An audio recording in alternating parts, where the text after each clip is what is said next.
Hello everyone, this is another video just sharing my philosophy and my experience and my knowledge with you here on YouTube. This is for all you musicians out there who want to be performing artists. And so this video is about the 10 skills. I thought about more, but I wanted to just make it simple. So these are 10 skills that I thought were necessary to being a full-time performing artist. And so you can think of this as maybe a scorecard. Go through each of these with and give yourself a score from 1 to 5, and then at the end you can see which ones maybe you're lacking in and things you could focus on. But anyways, we'll go over these 10 things, and I do have an extra bonus one at the end, so it's technically 11, but the last one's not as big of a deal. So anyways, I want to tell you, my name is Daniel Park. Been doing this for 15 years now professionally. I was an electrical engineer at one point in my life, but now am traveling the world performing and playing music, usually in 5-star hotels. Right now I'm in a hotel performing in Japan. So cool. Let's go over these. The first one is musicality. And so this is your musical ability, really. So if you feel like, oh, I'm a great artist, I can sing really well, that's perfect. That's a great start. The way I've done it is by increasing this skill is by obviously practicing every week, learning new songs every week. And what I usually tell everyone, especially when you're starting off, is to focus on one song a week. I used to perform at open mics on Tuesdays. And so I suggest going out and finding an open mic that you like and figure out what day of the week that is. And then throughout the rest of the week, you're focusing on learning a new song that you can showcase on that day of the week. So my day was Tuesday. I would go to this open mic and I'd have a new song prepared every week. And that's what I suggest is that's kind of the nitty gritty of this work, is to be able to perform and play and increase your knowledge as far as songs, song choices. And we can go over another video, which songs should you pick to cover and what songs should you play. That's kind of a big deal, but that'll be another video. And you can kind of decide, okay, what kind of music do I want to cover? Do I want to cover a wide range of music, or do you want to just focus on these country songs? Or you can be narrowly focused, could be wide focused. So there's different reasons why you might want to do that. Okay, number 2 is work ethic. I think this might go for anybody that's obviously starting or working a regular job. Anyways, some of these will kind of correlate to just any sort of job, but I think it's very important to have a work ethic. And this just means, I have a whole list here, this just means that you're willing to do the work to get to where you want to be, and this means you're motivated to do the work and produce high quality work and have self-discipline.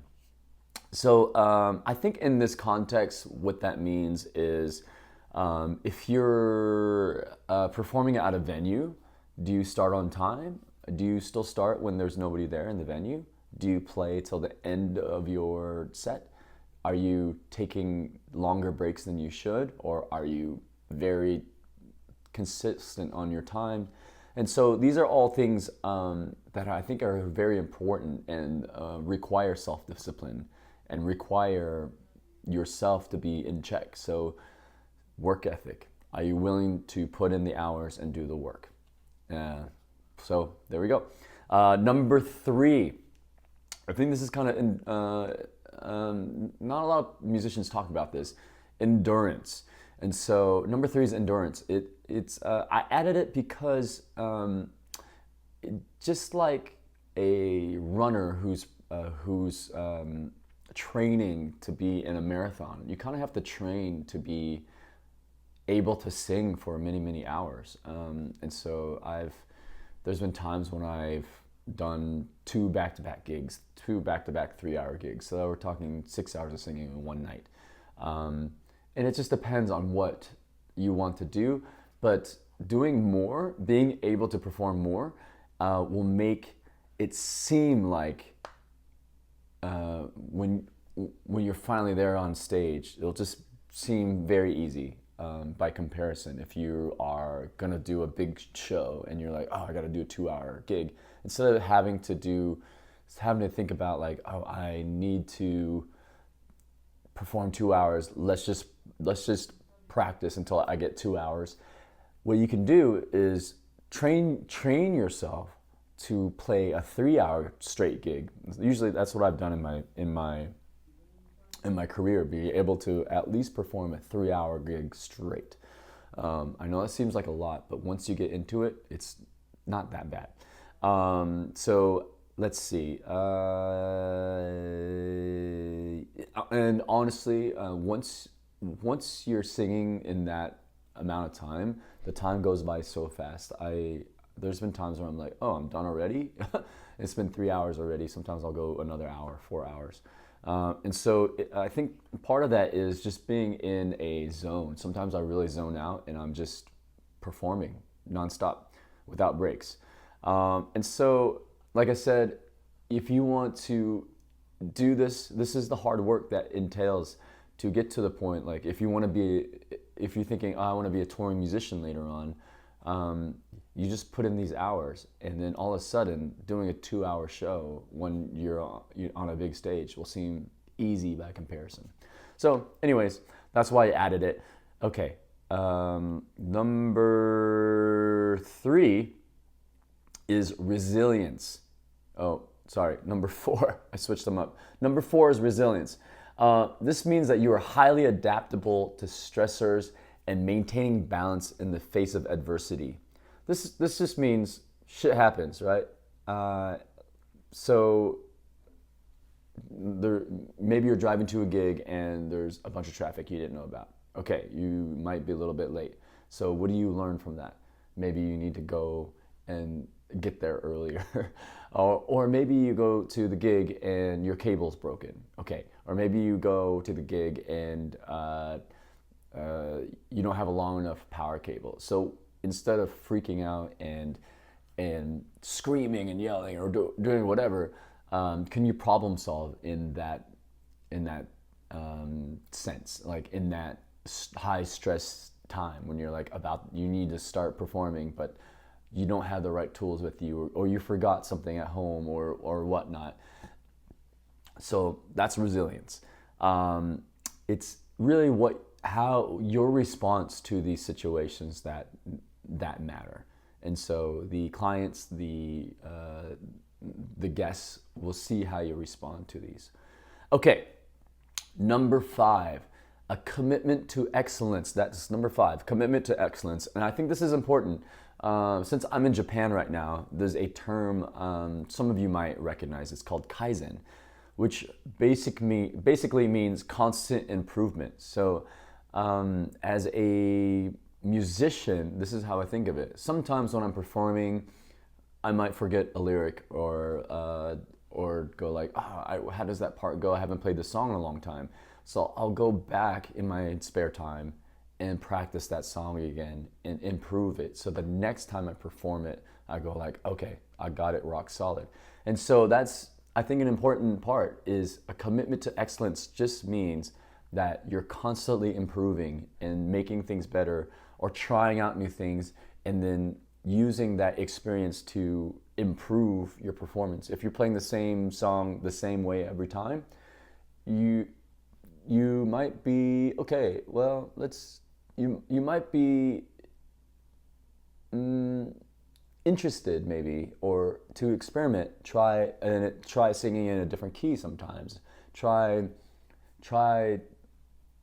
Just try something different and then seeing if that improves anything. So you have a lot of time to perform, why not try things? Okay, commitment to excellence.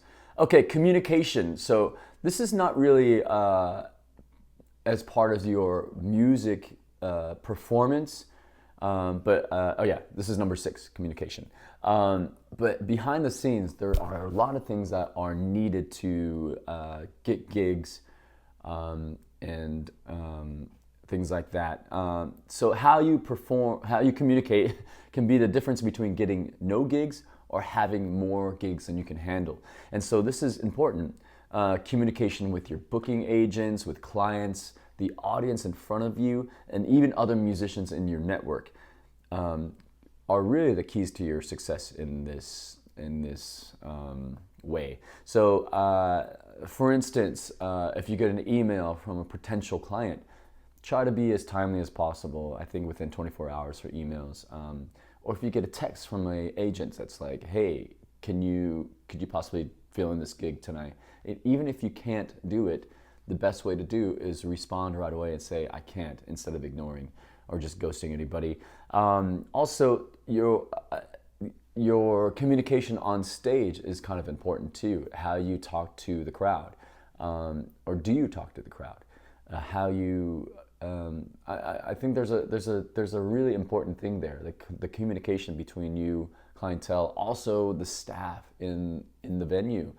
I think sometimes, especially if you're doing a residency, it's good to know the staff there, even not just the managers, even the bartenders, even some of the waiters, waitresses. Give them, if you see them again, so just say hi. "Hello, how are you? My name's Daniel Park. I play music here, and I'm really glad to be here." So it makes a difference. It really does. Okay, number 7 is stage presence. This kind of coincides with the communication thing a little bit, but how you present yourself on stage. What are you wearing? What are you saying when you're on stage? It's not just, maybe what kind of moves are you doing? Are you just standing in the corner singing or whatever? Or is there a connection you can create with the audience? If you know what kind of audience you're playing for, that will help a lot. So I think it's nice to take visual cues from your audience. Say you see a group of girls over here that look like they're doing a bachelorette party or something like that, and so you want to be able to connect with those people somehow through song. And maybe another couple over here is they're doing like a birthday party or something like that, or it's an anniversary. So you can really be like, "Oh, there's an anniversary," and that's another way to like communicate with the staff. And they'll let you know, like, this happens quite a bit. They'll be like, "Oh, we're gonna bring out a cake for this birthday party over here. Can you sing Happy Birthday?" And so that's one way to really have communication also, but a stage presence where people recognize that the music is in sync with their kind of party or their notion of what's happening around them. So I think it's really important, so that music is a part of their experience at a venue.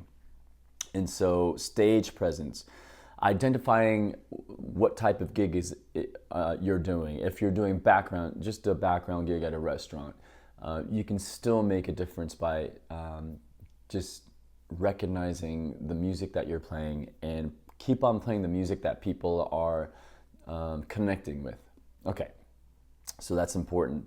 You can also do something connecting with the audience by accepting requests. Even if you don't know the songs, you can really say like, "Oh, I can play something similar," or "I can play another song by the same artist." You just start a dialogue with the audience, and that's can really enhance your stage presence. Okay, here we go. Number 8. We're on number 8. Distinctive style. This as a musician is, I think, really, really important. Only because we see a lot. Social media has made connecting with everybody so much easier. So you see all these musicians and like, "Oh, I'm a singer-songwriter. I'm a singer-songwriter. I play guitar and sing. I play guitar and sing." And so how do you make people really stand out? Something that I used to do, I used to just play guitar and sing, just like everybody else. But over time, I saw this guy, Howie Day, doing a looping video. I saw a video of him looping, and I was like, "Oh," and this light bulb went off over my head, and I said, "Oh wow, that's how I can play violin and play guitar and sing at the same time. And so it was this moment of a eureka moment. So figure out your strengths, and that can actually bring some uniqueness to your performance. Say I don't know, I wouldn't even know, but say you're a really good pianist and guitarist. So is there a way you can bring a little piano and kind of do something with both? Or do you play flute and guitar? Can you play two? Can you add that into the mix somehow? Or can you? I don't know. It's up to you to be creative. But how can you stand out from someone that just sings and plays guitar or sings and plays piano? Maybe it's the type of music that you play. Maybe instead of playing all country songs, you do rap songs in a country style or something. You bring your own unique twist to what you think is will make you stand out. Okay, versatility. And this is another way, versatility is number 9, okay? This is another way to stand out from other performing artists. I just mentioned it. Learn songs that are outside of your normal audience's perception of you. So if you play guitar and you sing, learn a rap song or two, and that'll really surprise people. Or learn, if you're a male singer, learn songs that are more female-oriented songs, like Taylor Swift or something, just to really keep your audience on their toes, or just guessing, like wow, this I didn't expect that at all. So that you can really surprise your audience in fun ways. So that's versatility. That's number 9. Number 10 is also very important. This is things I've had to learn over time, many times, is being a live performer, especially a solo live performer. There's going to be some technical things that you need to learn, meaning, okay, what's a mixer? What cable do I need to plug my microphone into the mixer? What about how much reverb? How should I set it up?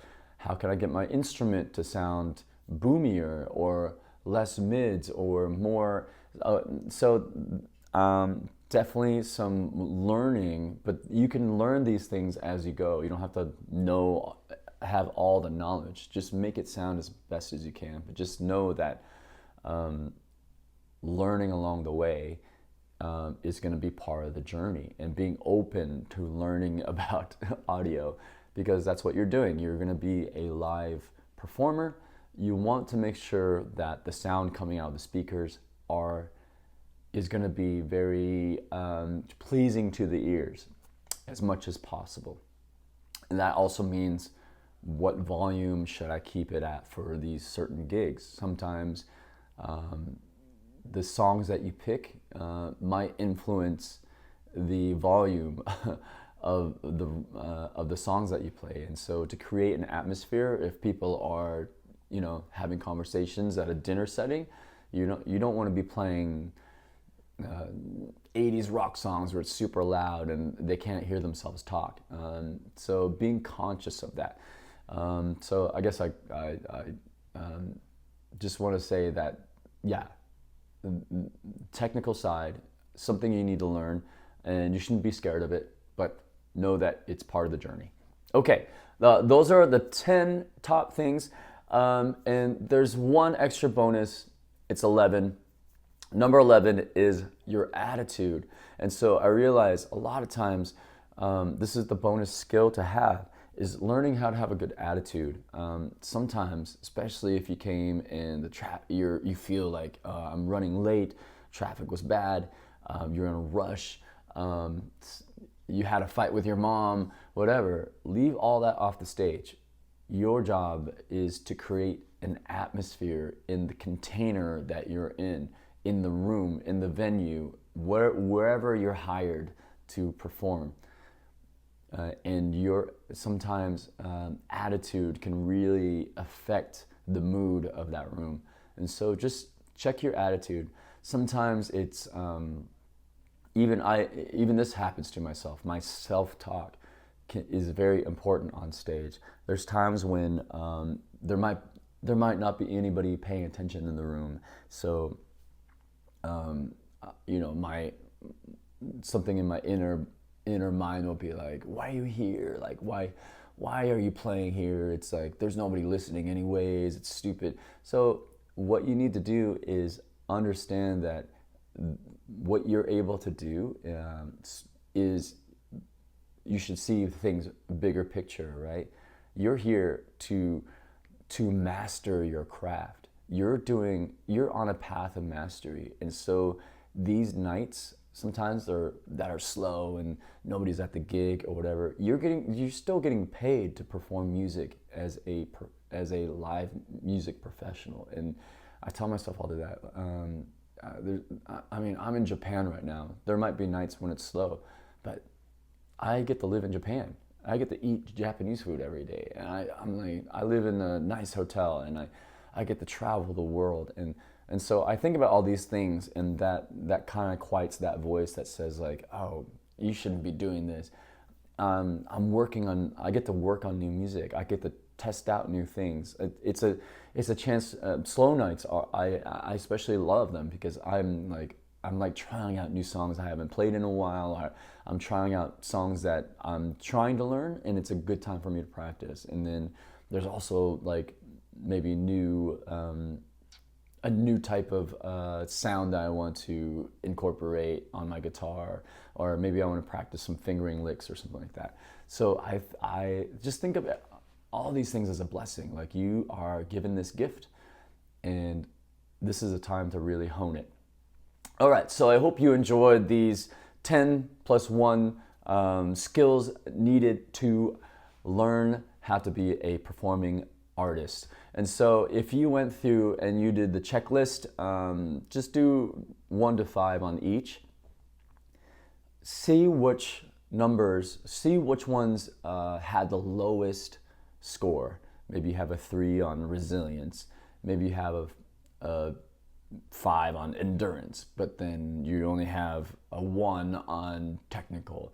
And so you can see where your strengths and your weaknesses are. And so if you have a 1 on technical, then go on YouTube and start looking up some technical things. How can I improve my technical knowledge of how to perform or set up a sound system or things like that. And it's all about learning. Everything is about mastery of this craft and learning how to be a better musician all around. And so that's it. That's something I wanted to share today, and hope you guys are enjoying these videos. I'm just gonna try to share as much knowledge as I can. Again, the reason why I'm doing this is because I wish I had this information when I was starting and I didn't have any of it. So now I had to learn it all for myself, by myself, and I think it's something important to do. So anyways, thank you guys very much for watching, and let me know in the comments if there's anything you want me to discuss or talk about, or any questions you have, and I'll try to answer them. All right, cheers.